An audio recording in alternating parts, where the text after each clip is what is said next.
Hi, my name is Randy Shear, and I'm a technical curriculum developer here at Jitterbit. And I'm glad you could join me as we walk through the setup process for the NetSuite-Shopify Order to Fulfillment process template. First, I want to explain what a process template is.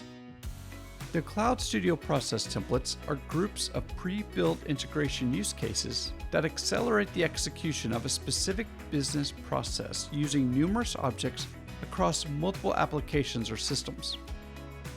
Process templates are designed to reduce the time to deployment by 50 to 80% and can be self-implemented, delivered by Jitterbit Professional Services, or delivered by implementation partner. For access to a template, contact your Customer Success Manager. The NetSuite-Shopify Order to Fulfillment process template drives greater efficiencies in sales order fulfillment with a pre-built template that reduces custom coding and speeds automatic connections to commonly used objects, fields, and processes. It will transform operations with streamlined communications and data integrations across business processes. You can also connect your ERP and e-commerce systems quickly and easily with reusable integrations that speed implementation and streamline business processes. Now, with all of that out of the way, let's begin with installing the process template. To install the process template, I'll need to log into the Jitterbit Harmony portal and open Marketplace. Marketplace is Jitterbit's new resource for searching and retrieving recipes and process templates to help you quickly create new projects. I will use the filter on the side to help me find the appropriate process template. Once I find the appropriate template, I will first click on Documents to download the documentation guide for this process template.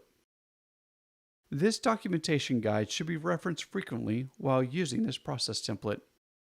After the documentation guide finishes downloading, I'll click on Start Project. I will be directed to the Create New Project screen. This process template has multiple projects with specific names that should not change. But I can add a prefix name to help me manage the multiple iterations of this process template. I will then select my proper environment because Jitterbit is capable of having multiple environments. Once all of these steps are complete, I'll click Create Projects. After the projects are created, I can either go back to Marketplace or go to Cloud Studio. I will continue to Cloud Studio where I will find my newly created projects.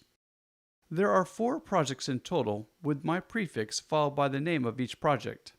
Again, it is important to run each project in the proper order as listed in the documentation guide.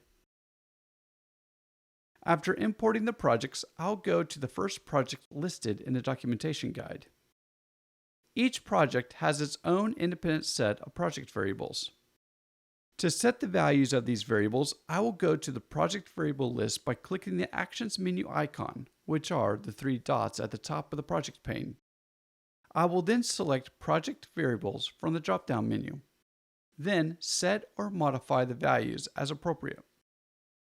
When I am done entering all the appropriate values, I will click the X at the top, which will take me back to the project. There is a list of variables that need to be changed in the supporting documentation guide. I will apply all the appropriate variable settings from my connectors, and I'll be ready to test each endpoint connector. With the appropriate variable settings applied, I click the X at the top, which took me back to the project. Prior to running any of the project's operations, I need to open each of the connections, both NetSuite and Shopify, and test the connections to confirm that the supplied credentials work with each endpoint. First, I will check NetSuite to see if the connection is successful. To do this, I will double-click on the NetSuite connector and scroll down to the bottom where I see the button called Test. When that button is clicked, it will take all the variable settings I used in the last step to see if there is a successful connection to my specific NetSuite connector. If it was successful, I will get a green message saying Connection Success. If it was not successful, I'll get an error message. I see that my connector was set up correctly, and I will click the X at the top and do the same thing for the Shopify connector.